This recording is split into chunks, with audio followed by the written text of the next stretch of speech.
Leyla Abdullayeva joins us now from Baku, and she's a spokesperson for the Ministry of Foreign Affairs of the Republic of Azerbaijan. Welcome to the programme.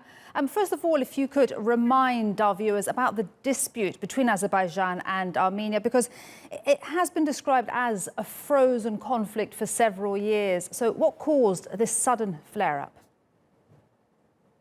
Thank you very much for this question. Let me first of all emphasize that here we speak about the conflict between Armenia and Azerbaijan, which has resulted in the occupation of the Azerbaijani territories, including its Nagorno-karabakh region and 7 surrounding districts. And the Azerbaijani population living in these territories have been ethnically cleansed.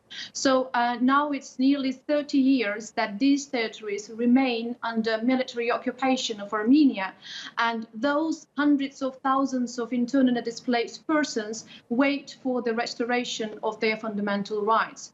The position of the international community on the settlement of the Armenia-Azerbaijan conflict is clearly stated in the adopted resolutions and documents of international organizations. And of course, here, first of all, we should mention the 4 resolutions of the United Nations Security Council adopted back in 1993, which demand full and unconditional withdrawal of the occupying forces from all the occupied territories of Azerbaijan. Coming to the latest tension on the international border of the 2 states, it was a pre-planned military provocation by the Armenian side. With other words, it was an act of aggression and use of force. Of course, this attempted attack was prevented by the armed forces of Azerbaijan, and the Armenian forces were thwarted back to their positions. There were some reasons standing behind the military provocation of Armenia. Here, of course, we should say that, first of all, Armenia wanted to draw the political military organizations to which it is party, third countries, to the conflict, and of course to evade its responsibility for the occupation and aggression against Azerbaijan. Okay. At the same time, it wanted to distract the attention of its internal public from the problems that exist in the country, especially deteriorated by the global pandemic lately. And it also targeted the strategic infrastructure running just next to the Tovuz district area. Leyla, yes. I want to jump in and ask you specifically, this recent flare-up began in Tovuz city. Tell us why this city is so significant.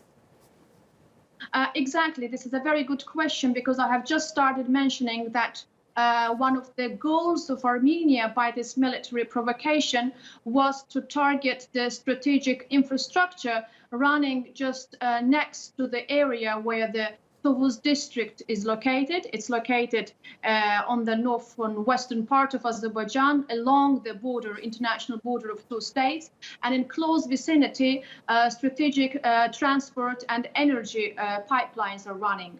And of course, here I should also mention one fact that some time ago, Azerbaijan started to deploy its troops of border service in this exact area in the vicinity of Tovuz district, with the aim to prevent such kind of provocations and to reduce such cases that can lead to increased tension in the area. But on the contrary, what Armenia has done, they have been heavily militarizing the border between the 2 states and deliberately targeting civilians. And unfortunately, we have to stress that as a result of this latest military provocation by Armenia, one man, 76-year-old man, civilian, was killed by the Armenian forces. And of course, this is a blatant violation of the humanitarian law by Armenia.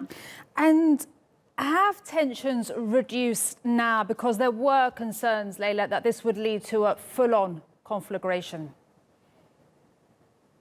Well, currently situation is relatively calm, I have to say. But at the same time, it's calm in the international border of the 2 states. But I have to say that, unfortunately, on a daily basis, we witness the violation of the ceasefire on the line of contact of the armed forces of 2 states. and it is regularly stated the violations of the ceasefire by the armed forces of Armenia, by the Ministry of Defense of Azerbaijan, and it happens, unfortunately, against the international appeals to respect global ceasefire. So let me also underline that we need to pay attention to the root causes of this tension existing in the region. Of course, this is the still continuing aggressive policy of Armenia and maintaining the internationally recognized territories of Azerbaijan under the military occupation. Unless the consequences of the conflict are not eliminated, unfortunately, we will witness such provocations, such tensions in the region. Leyla, I want to jump in and ask you about Turkey's role now, because Turkey has made it clear that it will fully support Azerbaijan if this leads to war. And this appears to be the message in this week's joint military drill between Turkey and Azerbaijan. But exactly what kind of assistance would you say is needed? And would Baku be asking for Turkish boots on the ground? Well, indeed, we have witnessed the firm support by fraternal country, Turkey, as well as the other states and international organizations which has condemned the military provocation by Armenia. And they have stressed, by the way, the necessity of the settlement of the conflict based on the norms and principles of international law, in particular, the principle of territorial integrity of Azerbaijan within its internationally recognized borders.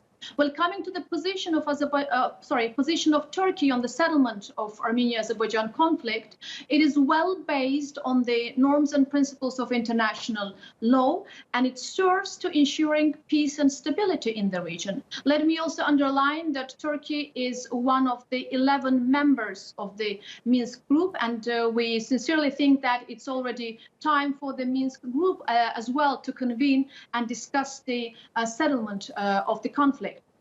With regard to the drills conducted currently, yes, indeed, these military exercises, joint Turkish-Azerbaijani military exercises, are being held in accordance with the agreement on military cooperation signed between Azerbaijan and Turkey. So in accordance with the yearly plan, annual plan, which has been confirmed by the sides.